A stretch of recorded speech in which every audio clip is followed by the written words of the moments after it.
Good evening all. Good ইভিনিংই বলছি because আমার জন্য এখনই গুড ইভিনিং। তো দেখো বসে পড়েছি আমি এক গাদা জামা কাপড় নিয়ে বসার কারণও হচ্ছে সময় কিন্তু কারোর জন্য বসে থাকে না। তো বলেছিলাম যে ঘুরতে যাব, তার জন্য জামা কাপড়গুলো সব সাইড করছি।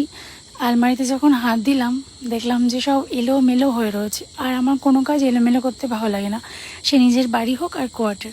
আমি সবসময় চেষ্টা করি যে কাজগুলো গুছিয়ে করার। তো সারাদিন একটু সময় লাগে, বাট তবুও চেষ্টা করি যে সব কাজ একদম ডিসিপ্লিনভাবে করার। তো দেখো এখানে আমি যা নেব না সেটা আমি আলাদা করছি। তো তার মধ্যে মেয়ের জ্বর এসছে, মেয়ের শরীরটা ভালো না, তার জন্য মেয়েকেও দেখতে হচ্ছে। আর মেয়ে যেহেতু ছোট, এখন ওয়েদার চেঞ্জ হচ্ছে, জল এতদিন এত গরম পড়েছে, এখনও গরম আছে, গরমে জল দেখলেই জলে হাত দেবে। সবসময় চেষ্টা করি ওকে দেখে রাখার, তবুও।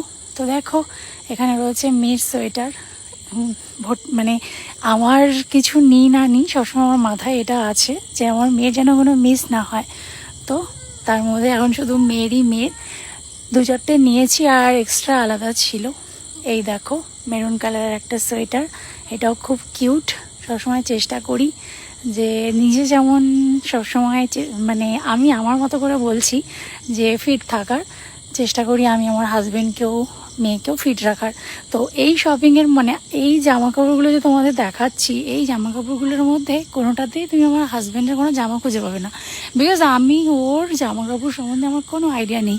আমি যদি এটা নিই ওর ওটা পছন্দ হবে না, আমি যদি মানে আমি বলি যে এটা নিয়ে নিলাম না, যেদিন যাবে সেদিন কোথায় গেল এটা সেটা, মানে যেটা সব হাজব্যান্ডের মধ্যে হয়ে থাকে।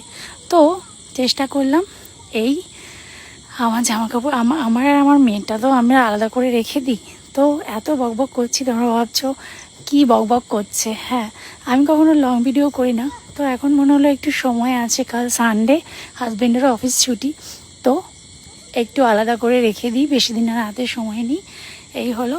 এর মধ্যে আমারও কিছু জামার ড্রেস রয়েছে, সব রকমই নিয়ে রাখছি, গরমের জামাও শীতের জামাও, যখন যেটা মনে হবে সেটা পরে নেব। আর এই দেখো সেই ভাইরাল ক্যাপটা, আবার আমি মাথায় দেওয়ার আগে আমার মেয়ে হাত থেকে টেনে নিয়ে নেবে, তো বাচ্চা কাকে বলেছে। তো যাই হোক, এই হলো এত শপিং। আর হাজব্যান্ড যখন এসে দেখবে যে হ্যাঁ তোমরা এত কিছু জামা কাপড়, তুমি তো নেবে না, আমি তো নেব, হ্যান ত্যান কত কিছু বলবে, বাট টোটালি ভার্মে যায় না। কতদিন পর ঘুরতে যাচ্ছি, তো কোনো কিছু মিস করা যাবে না। তো তোমরাও একটু প্রে করো যাতে ভালোভাবে যেতে পারি।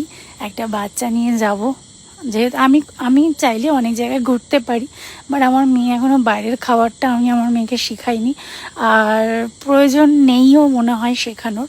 আমি মনে করি বাচ্চারা রোগা হোক মোটা হোক সেটা পরের কথা, বাচ্চারা কিন্তু ঘরের খাবারে সেটা যতটা পুষ্ট পাবে সেটা কিন্তু বাইরের খাবারে ততটা পুষ্টি পাবে না, তাই না? তো বাইরের খাবার তো আমরা খেয়ে নিই, বাট আমরা কি দেখি যে ওরা কীভাবে কী বানাচ্ছে। তো যাই হোক, এই হলো আমার আজকে ছোট মিনি ব্লগ। কেমন লাগলো অবশ্যই কমেন্ট করে জানিও। টাটা, দেখা হচ্ছে পরের ভিডিওতে।